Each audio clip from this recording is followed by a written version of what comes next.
To the live. It's Jason here. Gonna just quickly go through some stuff that I see as questions in the group here and fire off some quick hitters here in a short one today.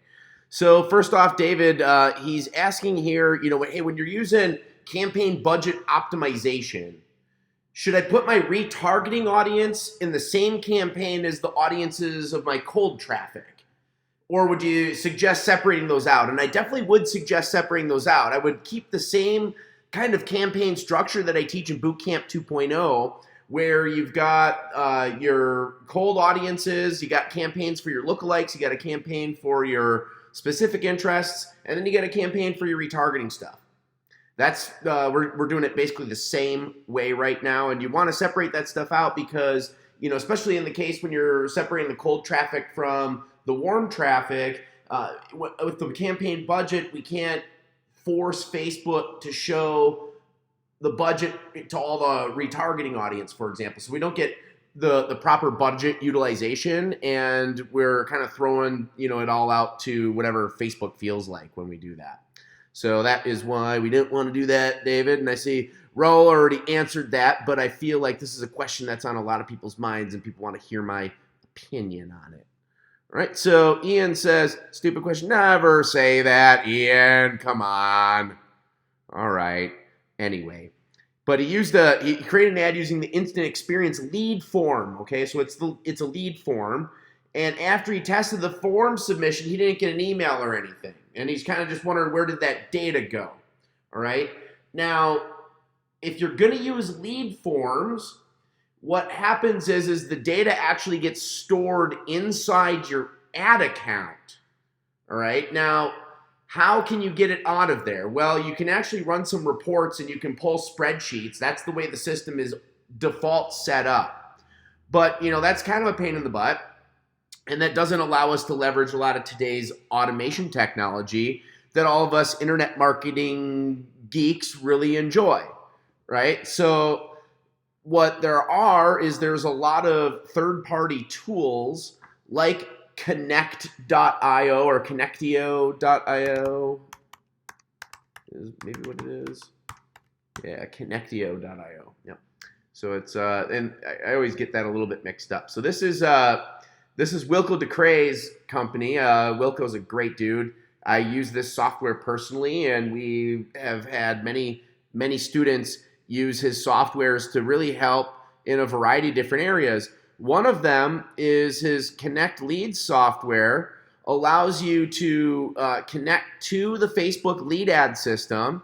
You can then connect up your autoresponder or your CRM system. So if you're using Infusionsoft like we are, or Aweber or MailChimp or whatever they connect with, they do have some integration limitations, but not very many. Like, you look at this page, it's loading a little bit slow right now because I got a lot of stuff on here. But these are all integrations. They have a boatload of integration. So pretty much anything that most marketers are using this thing integrates with, which is super, super, super awesome. Okay. So what you can do then is if you sign up for Connectio, you can connect that to your ad account. You can then connect it to your autoresponder. And then when people complete that web form or that lead form, then Connectio pushes that data into your autoresponder system, and you can have it start a autoresponder or follow-up sequence at that point. All right? Or if you're using a more advanced tool like Infusionsoft, you can have it start a campaign. And then you can follow-up market to people, and that's how you would end up seeing a response email, as if you were able to do that. The default Facebook system, unless you connect the lead form system to a third-party tool like this and then set up email autoresponders, it's not going to send anything to that email at all. It's just going to store that into your ad account, and then you can then take that database out and you can upload it into your own CRM. But when you do that, you end up having some issues with, being able to market to those people, and it's a manual process, which is just no fun.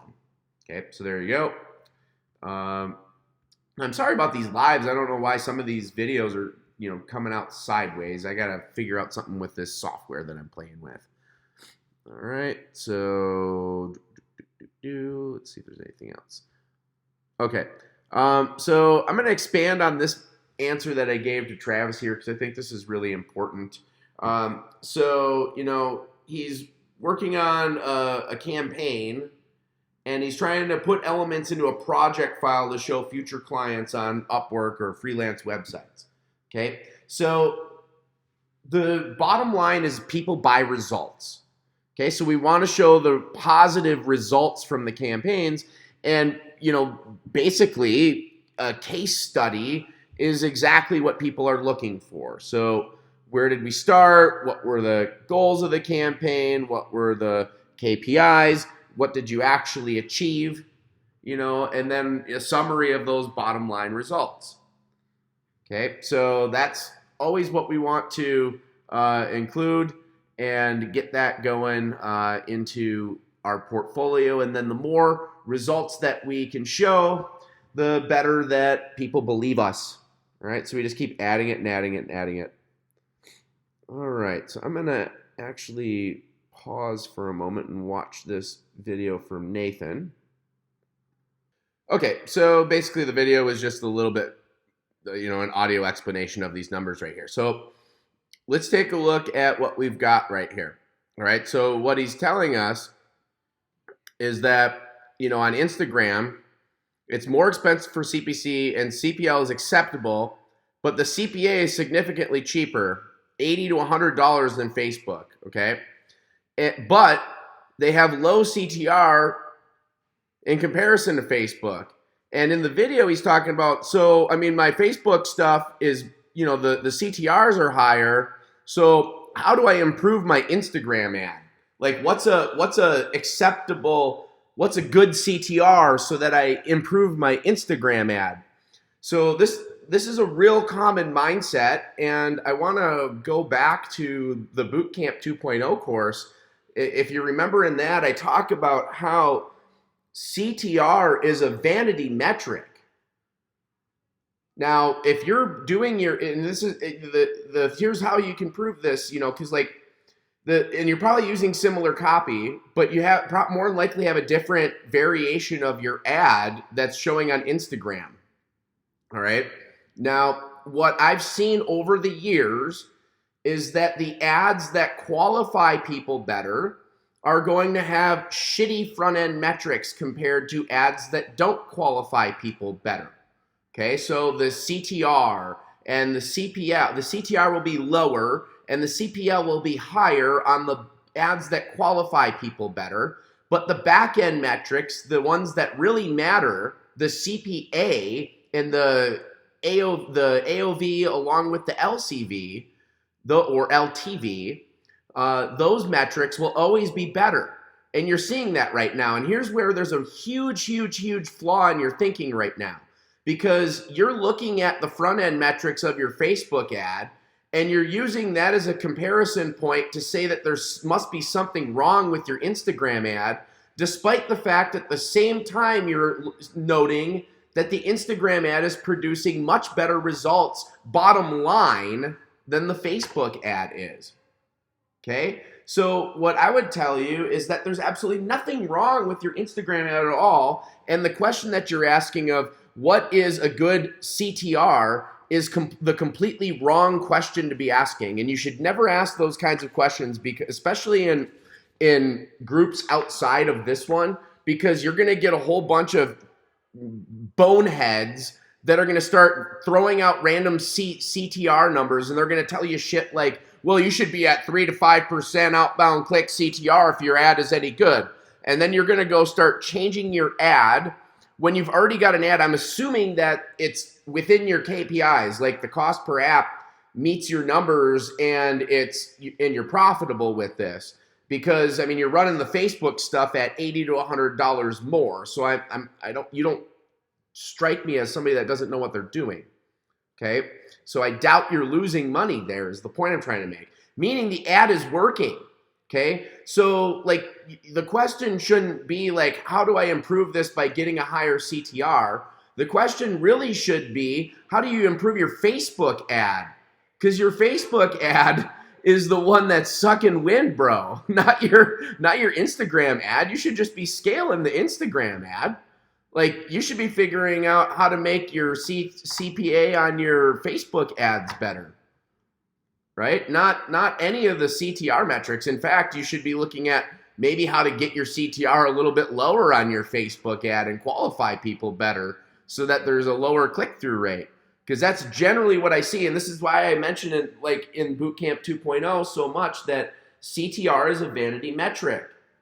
And time and time again, we see the ads that have lower CTR and higher CPL will have lower CPA, higher AOV, higher LTV. The ads with higher CTR will have lower CPLs, and they will have higher CPAs, lower AOVs, lower LTVs. I see it time and time again, right? CTR is not an indicator of how well an ad is performing. It never has been, never will be. But a lot of people want to focus on that and act like it is, and it's just simply not. Not if your goal is to try to make money. If your goal is to get a whole bunch of engagement and clicks and cheap costs and impressions, because there are legitimate strategies involving that. If that's the case, then you want high CTR. But if your goal is to like make money, you don't necessarily want a high CTR, right?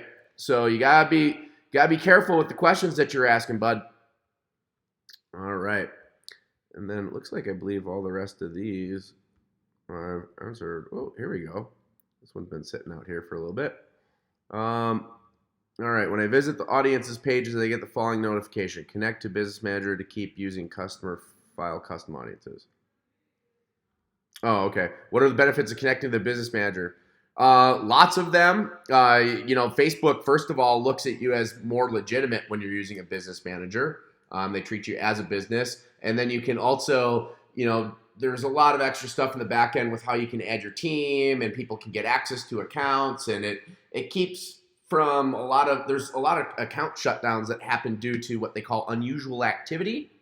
And that will cause that to happen. So this prevents unusual activity. All right, just telling people to see today's live. All right.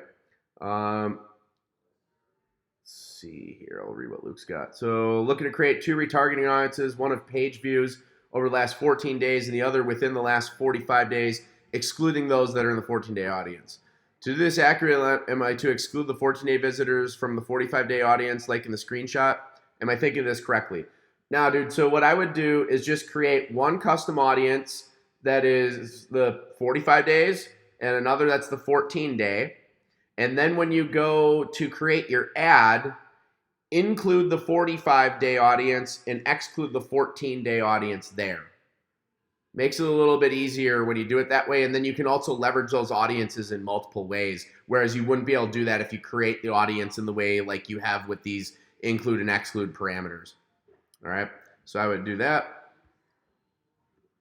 All right, everything else has been addressed, so that is it for our Let's Work Today. To the victor belong the spoils. It's Jason Orr.